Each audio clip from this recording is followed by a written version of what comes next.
En ese sentido, bajo tu perspectiva técnica, en caso de materializarse un acuerdo, ¿cuál sería el potencial de apreciación para el peso? Y en caso de no concretarse, ¿qué niveles podríamos ver en el tipo de cambio? Claro que sí, Elena, muy buenas tardes, un saludo a ti y a todo tu auditorio. En realidad, como se ha comentado, pues recientemente se ha visto algunas noticias en donde podría darse a ver que podríamos estar llegando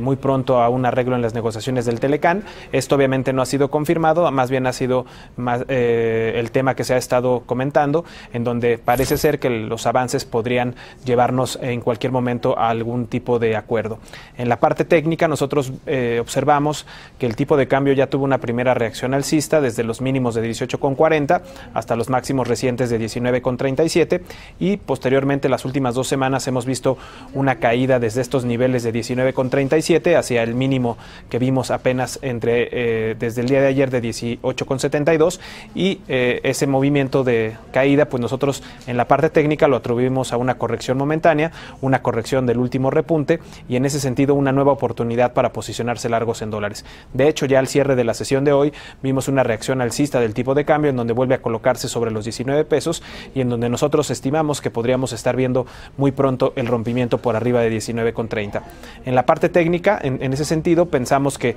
de no llegar a un acuerdo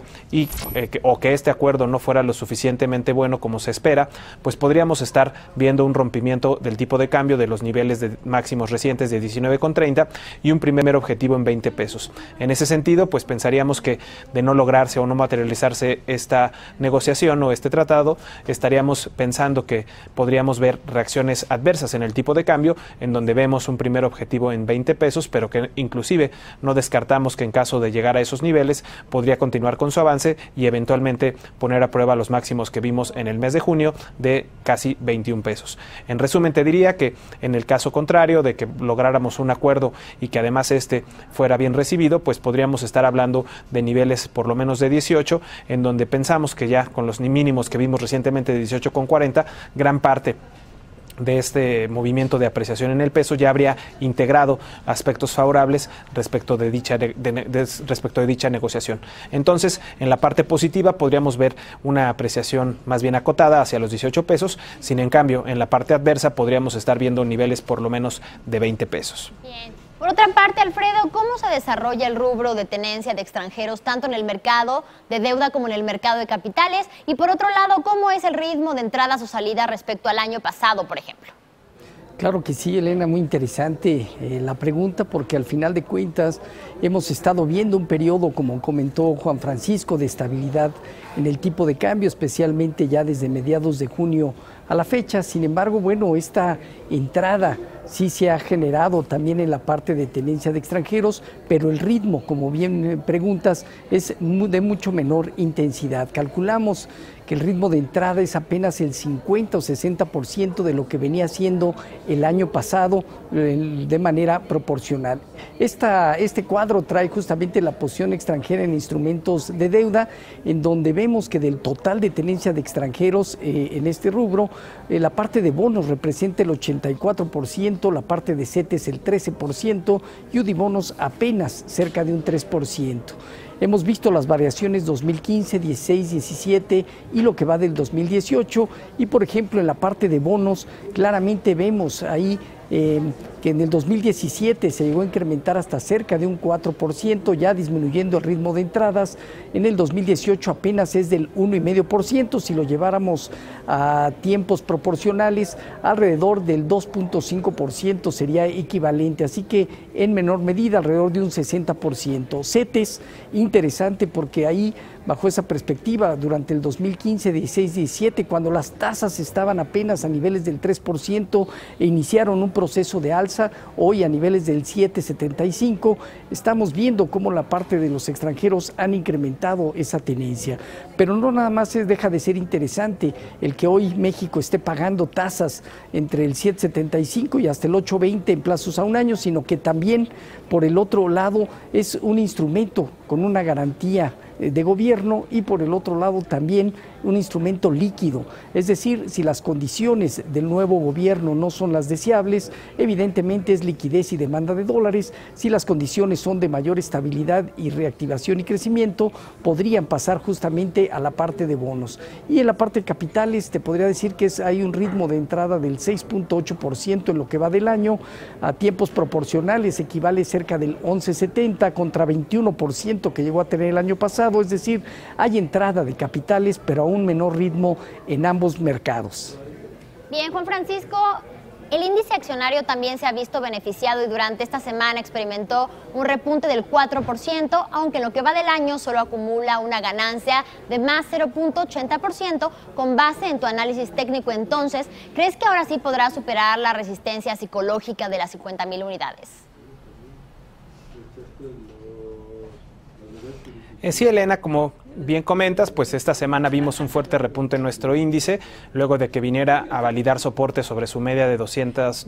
días, que se encuentra alrededor de los 48,000 puntos, y generó este movimiento alcista nuevamente a los máximos que ya habíamos visto hacia finales de julio y principios de agosto en las 50,000 unidades. En ese sentido, pues vemos que estos 50,000 puntos siguen siendo un nivel de referencia de resistencia muy importante, además de que también ahí encontramos una línea de resistencia que une los máximos que vimos en julio, que son máximos históricos, julio del año pasado, en 51,772 puntos, y los que vimos apenas en enero en las 51,100 unidades. En ese sentido, pues nosotros pensamos que esta barrera de resistencia deberá ser superada para poder continuar con su avance en nuestro índice. Vemos algunos indicativos en las partes de indicadores estadísticos en donde vemos que podría estar agotado este repunte y que de validarse la resistencia, pues nuevamente podría poner a prueba e inclusive superar o perforar esta media de 200 días que se encuentra, como ya comentamos, alrededor de los 48,000 puntos. En resumen, te diría que pues vemos que las expectativas podrían estar también siendo influenciadas dependiendo de lo que termine sucediendo con las negociaciones del Telecán, y eso podría darle la fuerza para poder romper los 50,000 puntos, pero también en caso contrario, pues podríamos estar viendo que esta serie de techos cada vez menores, una característica de un probable proceso de distribución considerando un aspecto técnico, podrían determinar que viéramos eventuales rompimientos por debajo de los 48,000 puntos, lo que ocasionaría en primer lugar un objetivo de 46,000 unidades, y ya en caso de ver una baja más pronunciada, pues romper inclusive los mínimos que vimos en abril de 44,500 puntos. En resumen, pues estamos en un momento coyuntural también en nuestra bolsa muy importante, también reconocer que ha habido mucha volatilidad y que aunque hemos visto un fuerte repunte en los últimos 3 meses de casi el 13%, pues ya en fines de lo que llevamos en el acumulado del año estamos prácticamente flat, lo que también se traduce o nos dice que pues el mercado está muy poco convencido de lo que podría pasar hacia adelante, y pues un detonador, como sabemos, podrá ser este acuerdo probable en el Telecán. Bien, finalmente, Alfredo, con base en la comunicación del futuro gobierno con inversionistas y sociedad, ¿cómo pudiéramos esperar las variables macroeconómicas del presupuesto del 2019? Claro que sí, muy interesante, porque una de las cosas importantes que le ha dado cierta estabilidad a los mercados ha sido la comunicación que se tuvo a partir del prácticamente el 2 de julio con la sociedad y con el mercado. En ese sentido, bueno, hay que recordar, hay precriterios ya que se dieron a conocer del 2019 por el gobierno actual, mismos que se dieron hacia finales del mes de marzo, y en él apuntan desde luego un escenario en donde la economía pudiera crecer entre el 2,5% y 3,5%. Hoy sabemos que hay intenciones, lo ha dicho Alfonso Romo, lo ha dicho también el futuro secretario de Hacienda, que buscan crecer a tasas alrededor del 4%. Por el otro lado, la inflación, que básicamente traen un estimado en los precriterios del 3%, indudablemente estamos lejos por ahora de ese nivel, estamos hablando del 4.81% y que difícilmente estará por debajo del 4% durante este año, lo veríamos más pegado inclusive al 5%, es muy probable que ese nivel sea el que se dé bajo las circunstancias actuales. Lo ha dicho en ese sentido también el futuro secretario de Hacienda, que una inflación alrededor del 4 al 5% sería saludable. Tenemos por el otro lado, bueno, pues el tipo de cambio, donde se estaría operando niveles inferiores alrededor de 18.40 como estimado. Sin embargo, como bien acaba de comentar Juan Francisco, las condiciones internas y externas quizá van a ser de mucho mayor volatilidad, y una vez que pase el evento del TLC para bien o para mal, seguramente nos uniremos a ese movimiento del dólar contra el resto de las divisas, y ahí hay más riesgo de un movimiento de alza que de un movimiento de apreciación. Y las tasas de interés, que realmente tenían un estimado del 6.8%, hoy estamos viviendo tasas de referencia del 7.75%, con riesgos todavía hacia la inflación, con riesgos todavía hacia lo que viene siendo la presión de alzas en la parte de la Fed. Así que bajo esas circunstancias seguramente habrá 2 o 3 de esas variables que se modificarán ligeramente al alza, pero en resumen se espera que por lo pronto sea una actividad mucho más de impulso por el aumento en la inversión pública, un control en la parte de gastos con diferentes rubros, y al final de cuentas no haya incremento en el nivel de deuda, que eso quizá es lo relevante. Es así como vemos por ahorita los datos que han ido dando a conocer este futuro gobierno para el 2019. Bien, les agradezco mucho por su análisis, Juan Francisco y Alfredo, y por supuesto estaremos principalmente al pendiente de lo que ocurra con las renegociaciones del Telecán. Muy buena tarde y gracias nuevamente. Buenas tardes, hasta luego.